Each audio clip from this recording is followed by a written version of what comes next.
The Batman makes bank at the box office, and we have a new Batman? Dude, I got a very bad feeling about this. Come with me for the best geek news. Hello, hello, episode 543, and we got a stacked show today. And here we go. The Batman made Bruce Wayne cash over its opening weekend, raking in $134 million at the domestic box office, making it the second best opening weekend at the box office since the pandemic began, and it's officially the biggest opening of 2022 thus far. Now that you've had a few days to see the movie, let's talk some spoilers for the Batman. So spoilers ahead if you haven't seen it.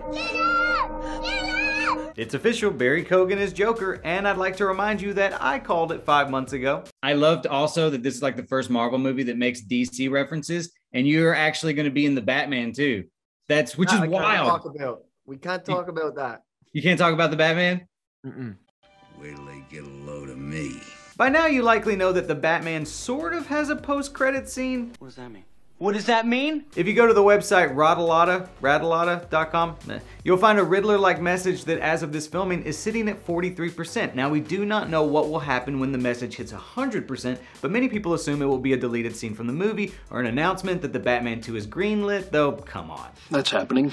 My guess/hope is that this will be a very spoilery post-credit scene setting up part 2, and if that's the case, what a genius way to market a post-credit scene without having it spoiled on opening night by all the assholes on Twitter. It's genius. I think it's safe to assume we'll be getting a sequel to The Batman, which begs the question, who will be the next villain? The movie obviously sets up a few different scenarios we can go with. Joker and Riddler teaming up seems obvious, though Matt Reeves has stated he doesn't know when or if he will use Joker again. Gotta call bullshit.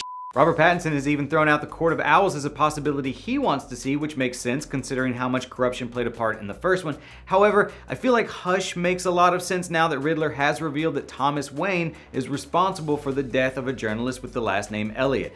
Gotham City being flooded and under martial law also feels like Matt Reeves might be wanting to tackle No Man's Land. Either way, lots of possible places to go, so what villains are you thinking we'll see in The Batman 2? And there's no wrong answers. Yesterday we got a new trailer for Super Pets that revealed that Keanu Reeves is voicing Batman, and holy crap, that's perfect. How did I never consider how glorious Keanu could have been for Batman circa 2000 back in his Matrix days? Whoa. Over the weekend, Sony released their first official image of the new SpiderMan suit from the end of No Way Home, aka the greatest live-action Spider-Man costume there will ever be. The debate is over. Nothing is over! Nothing! Thanks to an interview with THR, we now know that Prey, the title of the upcoming Predator prequel, is taking place in 1719 in the Great Plains. While this sounds very promising, there's no chance this movie's gonna reach its full potential unless they cast Arnold Schwarzenegger as Dutch's great-great-grandpa and let him scream, Get to the horse and carriage! Halo Infinite developer 343 Industries announced another round of delays for their co-op and Forge modes on Friday. Bummer. At this point, Halo Infinite Co-op's gonna launch with a free copy of the last Game of Thrones novel. I would be more upset about this, but you know, I'm a PlayStation guy. What the hell did you just say? This Friday, the second season of Upload premieres on Amazon Prime, and I got a chance to talk to creator Greg Daniels, who also created The Office and a ton of other stuff, no big deal, and I asked him where his ideal virtual heaven would be. Check it out. When I think about the place that I maybe have the most desire to spend eternity in, I think it would be Central Park in New York City, some version of that. What time period? I don't know. I don't know whether, and I assume you wouldn't need antibiotics. So that opens up a whole lot of, time periods. But yeah, I think I would kind of go backwards. You would think that for eternity too, you could just maybe start at the very earliest one and just wait your way through it. You know what I mean? I don't know, Cool. That's a really cool idea. Yeah, you start in caveman times and you just kind of progress. Finally, as many of you know by now, The Walking Dead is coming to an end this year with its 11th and final season. But wait!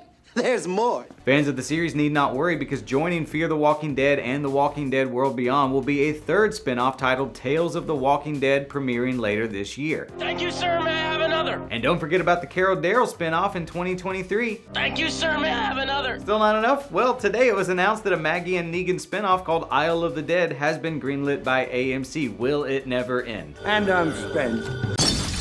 Hope you enjoyed the show. Now follow me on Twitter at Chris Killian or Instagram at CK Comedy. Like the video for support, turn on notifications, and hasta la vista, baby.